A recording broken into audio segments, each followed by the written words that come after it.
তো বন্ধুরা আজকে দেখাবো আন্ডারআর্মসের যে এক্সট্রা ফ্যাট আছে সেটা আপনারা কি করে রিডিউস করবেন। তো দেখা চলো। 1 2 3 4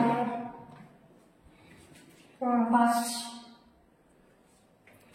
6 7 8 9 10 11 12 13 14 15 16 17 18 19 20। তো বন্ধুরা এই এক্সারসাইজটা করলে আন্ডারআর্মের যে এক্সট্রা ফ্যাট জমে সেটা তোমাদের রিডিউস হয়ে যাবে খুব তাড়াতাড়ি।